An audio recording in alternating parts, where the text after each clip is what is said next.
bonjour à toutes et à tous, merci d'être avec nous sur TV Finance pour la suite de nos programmes matinaux. On retrouve tout de suite votre émission bimensuelle dédiée aux matières premières agricoles, la lettre de l'acheteur, le live, le mini-mag sur les matières premières agricoles en partenariat avec Place de la Bourse.fr. Comme chaque semaine, on débute ce rendez-vous avec notre revue de presse des publications les plus pertinentes de la semaine écoulée, articles que vous pouvez retrouver sur le site de la lettre de l'acheteur, www.lalettre-de-l'acheteur.com.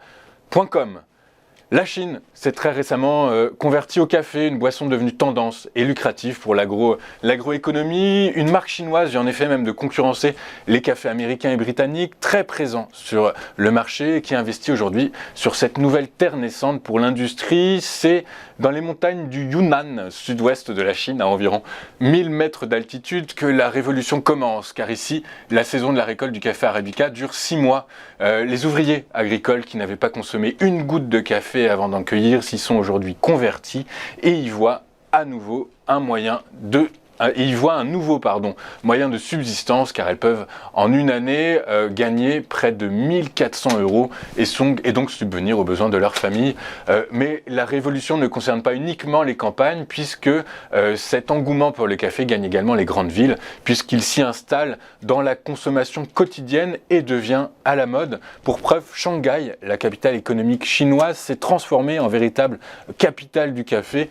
On y trouve d'ores et déjà pas moins de 7000 points de vente, une concentration qui dépasse n'importe quelle autre capitale dans le monde. Une tradition agricole qui se met en place et dispose de moyens et de main-d'œuvre, des marques internationales qui tirent le marché, qui suscitent des vocations ambitieuses, des points de vente qui ont de moins en moins à rougir en termes de coffee shop. Lors de sa récente réunion, les transformateurs de produits Profel ont fait état d'une augmentation sans précédent des coûts de production, à l'instar de l'ensemble de l'industrie alimentaire de l'Union européenne. Le secteur de la transformation des fruits a été confronté à une forte augmentation des coûts des containers, des matériaux d'emballage et de l'énergie. Les entreprises sont donc en alerte, car les prix du plastique, des boîtes métalliques, des bouchons, du verre, du carton et du bois, ainsi que du pétrole, du gaz et de l'électricité, ont tous connu des hausses à 2 chiffres. Les entreprises ont qualifié la situation de catastrophique. De plus, elles sont très préoccupées par le fait que la situation pourrait encore se détériorer et par l'impact sur leur compétitivité à long terme. En 6 mois de campagne 2021-2022, Rouen a déjà exporté 4,1 millions de tonnes de céréales, soit 1 million de tonnes de plus que durant la même période en 2020. L'appétit chinois pour les céréales françaises, déjà constaté durant les campagnes 2019-2020 et 2020-2021, ne se dément pas. 50% des exportations de grains enregistrées au départ de Rouen entre le 1er juillet et le 31 décembre sont à destination de la Chine. Cette forte demande chinoise concerne les 3 grandes familles de grains que sont les orges bassicoles et fourragères et le blé.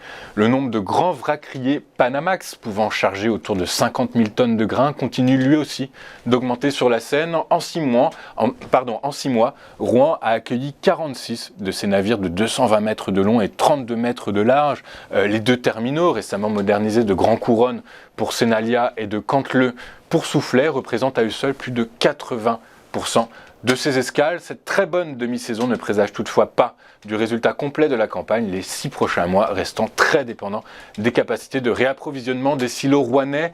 La précédente campagne 2020-2021, marquée par de mauvaises récoltes, s'était soldée par un trafic de 6,5 millions de tonnes, très loin des 9,9 millions de l'excellente campagne 2019-2020.